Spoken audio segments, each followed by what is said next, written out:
Welcome to Crime Beat Most Wanted, a brand new season and hunt for those who police say are Canada's most dangerous suspects.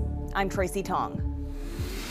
From a brazen double murder in a busy shopping center to daytime shootings in residential high-rises and homicides just steps from transit stations and elementary schools.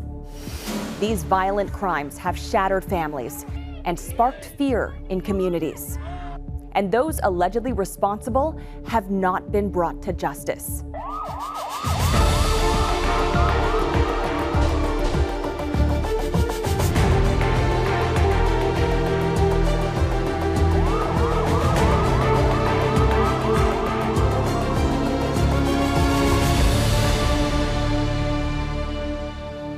These most wanted suspects are out there. Police are asking you to be on the lookout because your tips could come with a big payout. In Toronto, under armed escort, a new weapon in the hunt for Canada's most wanted is secretly making its way to police headquarters.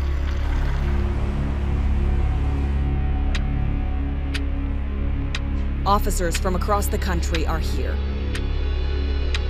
to tell these suspects they are coming for them. You've evaded arrest so far, but you can't look over your shoulder every minute of every day. And the loyalty of your friends will be tested. Today, we show you the money. $1 million in rewards. I don't think many people will ever see $1 million cash in their lifetime. We're making it real. Cash for the taking if you call in a tip that leads to an arrest of these most wanted. Number 5, Christian Kusum, wanted for murder by Toronto Police Service. Number 4, Rabi Al-Khalil, a twice convicted murderer wanted for being unlawfully at large by the RCMP. Number 3, Cody Casey, wanted for drug and firearms offenses by Vancouver Police Department. Al Boivin, recherché par la Sûreté du Québec pour trafic de stupéfiants. The new number 1 suspect is Michael Bebee, wanted for the murder of Shamar Powell-Flowers. Our investigators have no doubt there are people out there who know where Michael Bebee has been since Shamar was killed. But perhaps seeing the cash here on this table will help.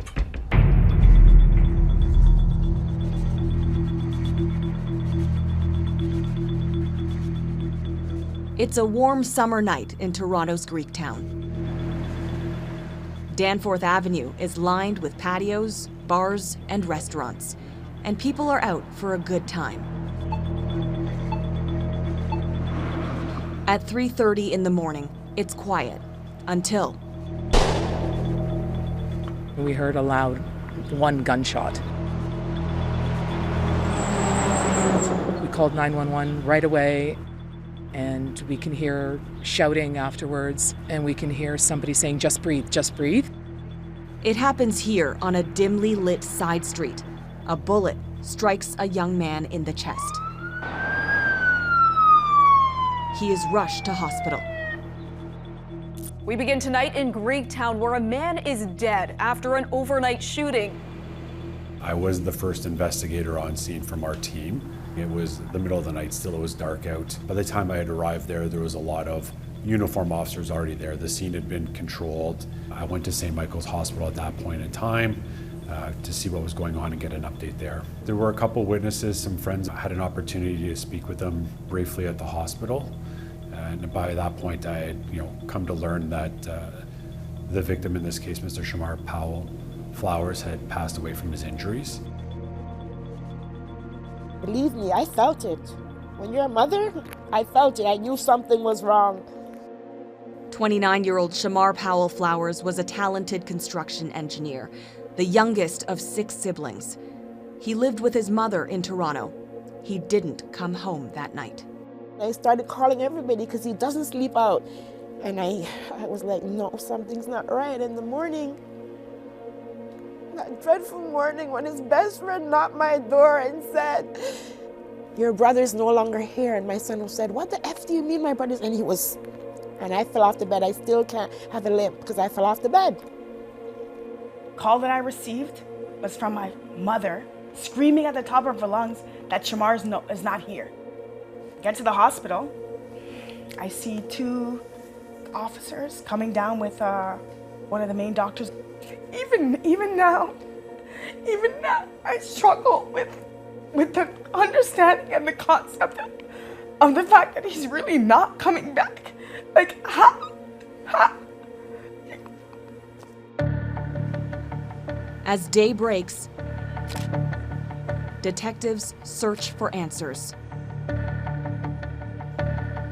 Just steps away from an elementary school. The investigation tells a story from the beginning to the end. How did those individuals get there? What led them to get there? What happened there? Police search for witnesses and video evidence. We had officers come out to the Danforth and start canvassing and collecting as much video as we possibly can, right? So we want to get both pre and post shooting. And for example, here's a camera right here. Typical restaurant on the Danforth. You know, we grab their footage, both pre and post shooting, to start to tell a little bit of the narrative and the story. It's painting a picture of Shamar's final moments just south of this intersection. The whole incident in terms of our investigation happened from the Danforth to the laneway just up in front of us here, contained within this little area actually. So the victim and his friends actually parked their vehicle on Danforth Avenue and then were on foot and then ended up in this location afterwards. It happens in the shadows of the night. And even as the sun rises, some truths remain in the dark. Were there video cameras in this spot that caught what happened? No, unfortunately, we have great video from the Danforth and we have video that covers the laneway forward. We just don't have video that actually covers the incident and can speak for itself. How big would you say your blind spot is? I'd say in total we're looking at about 30 to 40 meters maximum. And that's where it all happened, in that blind spot? The whole interaction occurs between this little pocket. The interaction lasts less than 3 minutes. Then, cameras pick up a vehicle that appears to be fleeing the scene. Police take weeks to track its path. We tracked the vehicle east along Danforth Avenue over to an apartment that was located near Main Street and Danforth Avenue. Lucky for us, as part of our investigation, a bus rolled up and came to a stop behind the vehicle of interest to us. They're all equipped with video cameras internally and external, and we were able to identify a license plate as part of this investigation. But it's after the vehicle pulls into this parking lot that detectives get their biggest break. We have footage of them going inside, but more importantly, we got footage from inside the elevators, and those images were very good quality, very clear images, and they were very important to us in terms of identifying the suspects. We identified and arrested Mohammed Farah, 34 years old, from Toronto. He was charged with second-degree murder.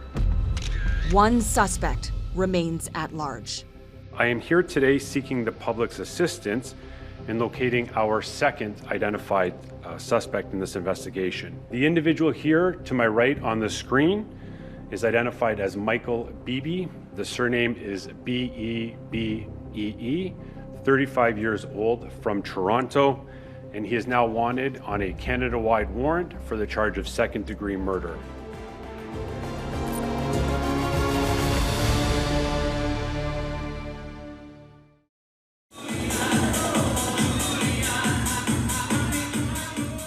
Shamar loved life. He loved living. He loved people. He was so caring.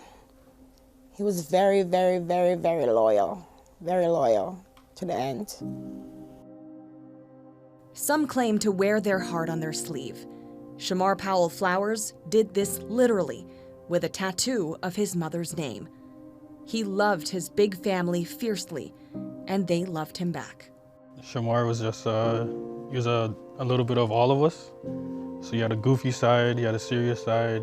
Shamar was like my first baby, like the baby that taught me how to pretty much become, a mom. How it started initially of him relying on me and me just making sure I was always there for him, it just switched. I don't know when, I don't know how, but it just switched. And all of a sudden, our conversations were more so about me needing him. But then he became such an amazing uncle. Lucky enough for me, I spent the Saturday all day with him at my son's basketball tournament. His last full day was spent as a loving uncle cheering on his nephew. I'm so grateful that I got to spend that last day. It surely was truly a blessing. At 29, he was reaching new heights as a high-rise engineer. He had just gotten a raise, and on the Saturday was heading out with friends. It's sad because I never knew he was going to die, so I never knew something was going to happen to him, or I just know that he never came back.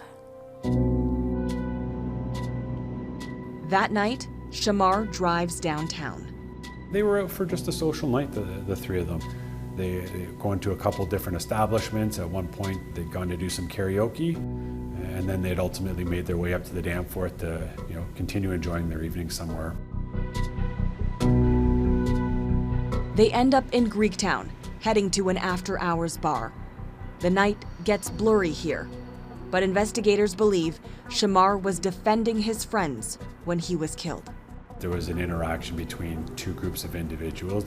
Shamar stepped in to assist his friends that were with him that night to intervene in the altercation, and as a result was shot and died as a result of that injury. Do you have any indication that they knew each other before?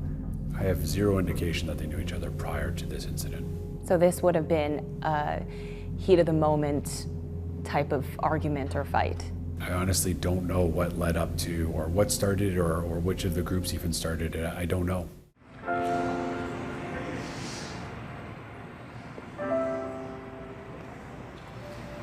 How does one write a eulogy when they're not ready to say goodbye?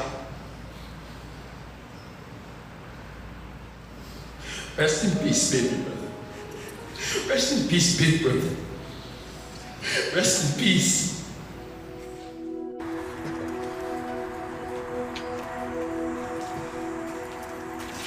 This person doesn't know what they took, what they did to me. It was my life.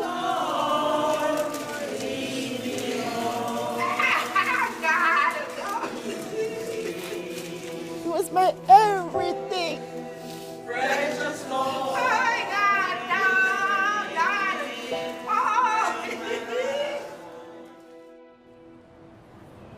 Before he is laid to rest, Toronto police apprehend 34-year-old Mohammed Farah. We were able to identify an address where we believed he lived, and then we went to that address and got the video surveillance from that location, which ultimately showed him arriving the day after the homicide in the same clothing that he was wearing the night of the incident. How and why? The questions are haunting. Shell-shocked friends and family travel to the dark sidewalk where Shamar was shot.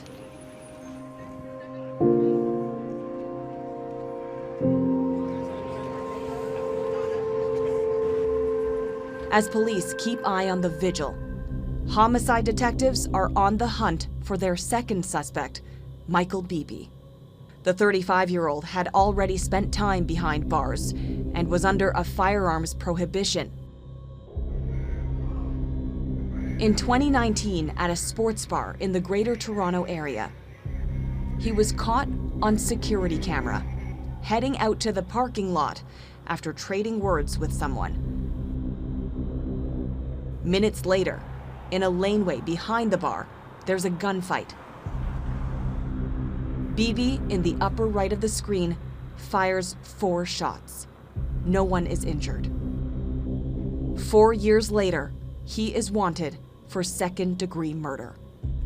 A big cash reward is on the table in hopes of generating tips that lead to his arrest. And our new number 1, Michael Bebee, wanted for murder by the Toronto Police Service.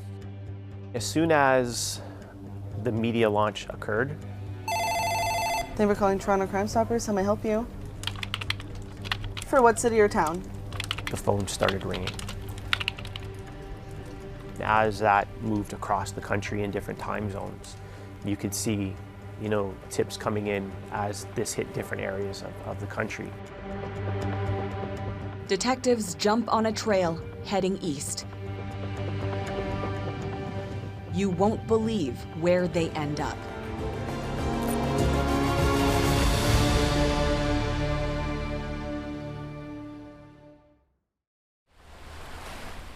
Quaint communities and oceanfront scenes make Prince Edward Island one of Canada's most picturesque provinces.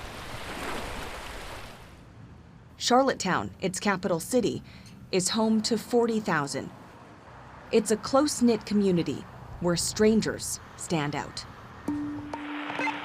What brought us this hotel is we've been receiving several different tips that Mr. Bebee was in Charlottetown. One of the tips says he possibly could have been at this hotel at the Sherwood Motel.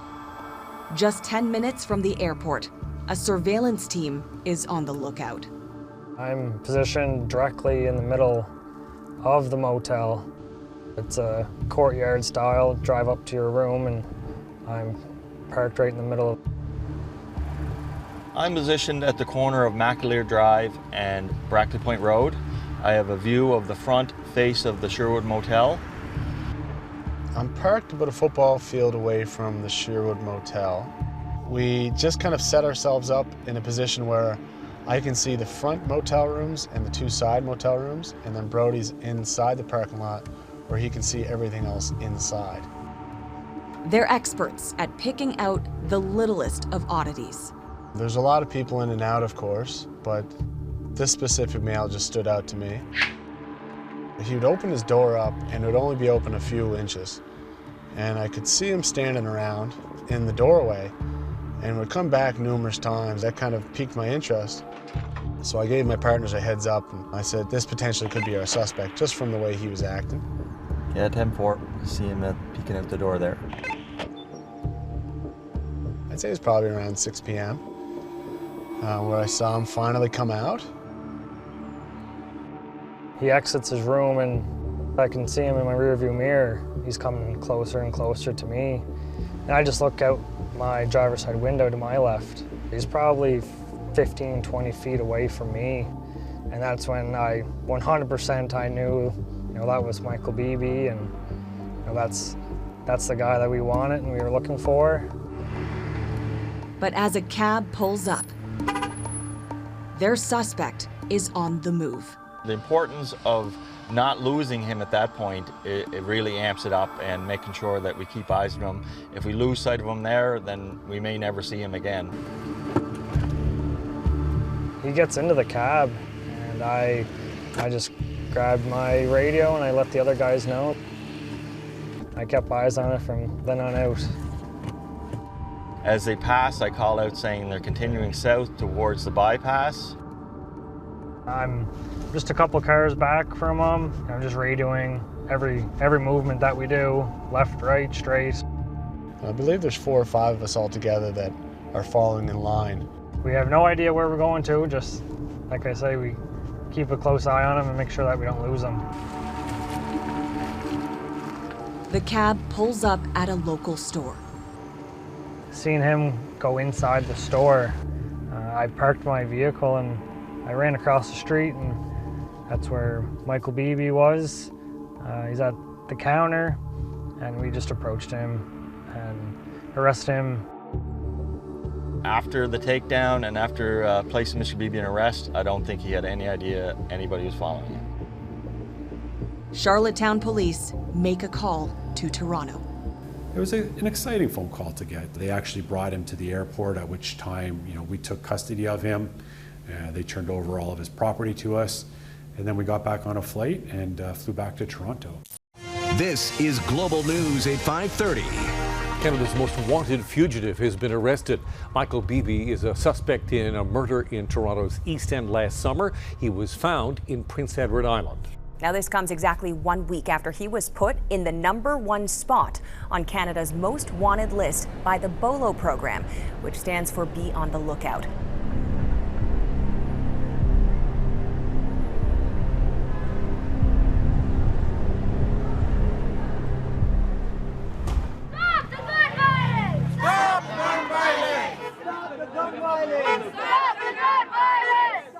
A little over a month after the arrest, on National Day Against Gun Violence, Charmaine Powers walks to make a difference. Life is so unfair. I wish that, mothers wouldn't lose their children. It's too much. His family says his presence was larger than life. Life now must go on with a mission. My mission now to carry on his name. I want a dignified charity in his name. The money is going to be going to help other youths. It's someplace called Shamar's Hope or Shamar's Dream, something that signifies who he was.